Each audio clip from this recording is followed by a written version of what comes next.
ग्रीष्मकालीन मूंग की तुलाई 31 जुलाई तक सरकार ने नियत की थी, जिसकी स्लॉट बुकिंग 21 जुलाई को ही बंद कर दी गई, जिनसे किसानों को काफ़ी समस्याएं हो रही थीं। किसानों की मूंग बिक नहीं पाई थी और अचानक 21 जुलाई को स्लॉट बुकिंग बंद कर दी गई। इन सब समस्याओं को लेकर जिलाध्यक्ष नर्मदापुरम जिलाध्यक्ष पुष्पराज पटेल की अध्यक्षता में तहसील कार्यालय में ज्ञापन सौंपा गया।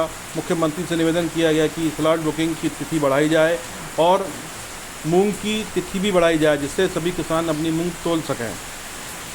जिलाध्यक्ष ने खुल्ला आरोप लगाया कि इस बार ग्रीष्मकालीन मूंग बिल्कुल साफ आई है, पानी गिरा नहीं था, इस कारण हर प्रकार का दाना किसान का बिल्कुल शुद्ध साफ था।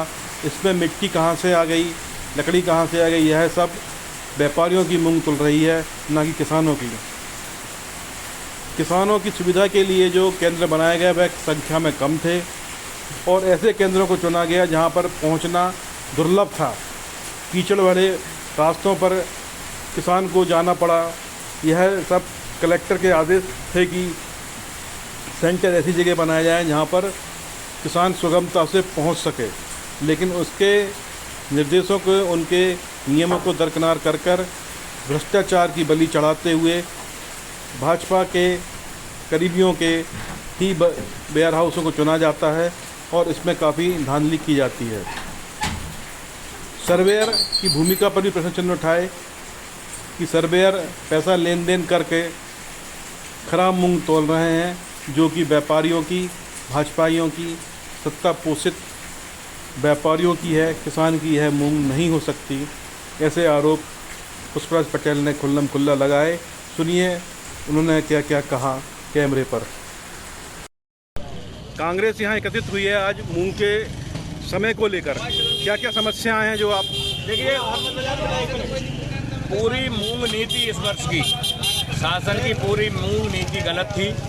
एक तो बहुत कम समय दिया किसान को मूंग बेचने के लिए, और जो समय दिया, जो तिथियां दी, वही समय पूरे जिले में धान लगाने का होता है। किसानों ने धान लगाने के बाद अपनी मूंग बेचना चाहा। आपने आखिरी तारीख तो बता दी 31 जुलाई, लेकिन आपने किसी भी किसान को किसी भी आदेश में ये नहीं बताया कि उसके 10 दिन पहले स्लाइड बंद हो जाएंगी, तो किसान आराम से अपनी धान लगा के निपटे। तो पता लगा कि ये स्लाइड बुकिंग की तारीख आखिरी 10 दिन पहले होती, वो खत्म हो गई।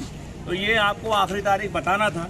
फिर आपने जो केंद्र बनाए वो भारतीय जनता पार्टी के नेताओं के वेयर हाउस में बनाए, या तो उनके हैं या उनके समर्थकों के हैं। इतने कम खरीदी केंद्र बने जो कहीं ना कहीं परेशानी का सबब बने। ना तो बिजली की व्यवस्था, ना पानी की व्यवस्था, ना किसानों को ट्राली अंदर जाने की व्यवस्था। मुझे याद आ रहा है कि माननीय कलेक्टर ने एक आदेश शायद निकाला था जिसमें ये कहा था कि वही वेयर हाउस में खरीदी की जाए जिसमें ट्रैक्टर अंदर जा सके। उस मापदंड पे कितने वेयर हाउस आज आपके पिपरिया विधानसभा में खड़े होकर इनकी जानकारी ली जाए। लेकिन कलेक्टर के सारे आदेश उस समय धज्जी उड़ गई जब भारतीय जनता पार्टी के नेताओं के फ़ोन वेयर हाउस खरीदी के बनाने के लिए जाने लगे दबाव, और प्रशासन ने किसी भी कोई नियम कानून का उस पर देखा नहीं और सारे के सारे भाजपा को दे दिए। आपके दो प्रश्न हैं। पहला, मैपिंग सही तरीके से नहीं की गई।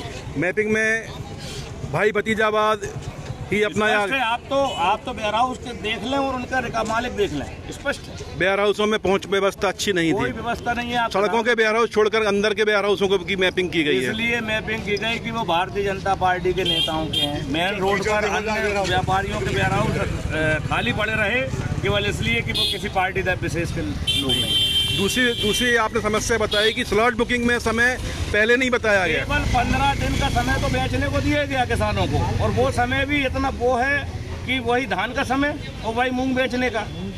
और कृषि विभाग को ये जानकारी देना था कि पूरे क्षेत्र में जैसे गेहूं की बोनी होती है उससे 2-5% कम मूंग की होती है, तो गेहूं के जितने खरीदी केंद्र खोले गए थे वो सबके सब मूंग में भी खोलना था। केंद्रों की संख्या कम थी, आज भी कम है। और हम ये मांग की हमने कि 15 अगस्त तक स्लाइड बुकिंग खोली जाए और 25 से 30 अगस्त उसकी आखिरी डेट रखी जाए, तब जाके किसान पूरा अपनी मूंग पाई तोल पाए। एक मुख्य समस्या की तरफ मैं आपका ध्यान आकर्षित करना चाहूँगा कि मूंग खुले बाज़ारों में अच्छे भाव बिक रही है। यहाँ पर जो मूंग बेची जा रही है उसमें कुछ लेन देन की प्रक्रिया के आरोप भी आपकी ओर से और हम लोगों लगाते रहते हैं, क्या इसमें कितनी सत्यता है? देखिए, अगर कहीं धुआं उठ रहा है तो कहीं ना कहीं आग लगी हुई है। क्या आप इनमें किसान कभी अपनी मूंग की फसल में मिट्टी, दाल, लकड़ी नहीं मिला के लाता, और इस साल बारिश हुई ही नहीं है, पूरी कटाई सूखी हुई है, फिर खराब मूंग का तो सवाल ही नहीं उठता। अब ये तो प्रशासन तय करे कि ये खराब और गली सड़ी मूंग पिछले साल की कहाँ से आ रही है, मिट्टी कहाँ से आ रही है। इस साल एक दाना भी किसान का खराब नहीं हुआ, तो फिर अगर कहीं वेयर हाउस में कोई तो वो निश्चित व्यापारी की है, किसान की नहीं। सर्वेयर की भूमिका रहती है कि वह अच्छी मूंग खरीदे। देखिए, सर्वेयर की भूमिका क्या होती है, उसकी क्या हैसियत है, ये आप भी जानते हैं, हम भी जानते नहीं, हैं। हम आपके मुख से सुनना चाहते हैं, आप ही को बोलना पड़ेगा। सर्वेयर भारतीय जनता पार्टी के नेता और उनके कार्यकर्ता ही सर्वेयर बनकर आते हैं। इस जिले का उस जिले चला जाता है, उस जिले का उस जिले चला जाता है, और जब खराब मूंग अगर तुल रही है तो सर्वेयर की कोई हैसियत ही नहीं है। सर्वेयर कहीं ना कहीं उसका आर्थिक लाभ ले रहा है। ठीक है।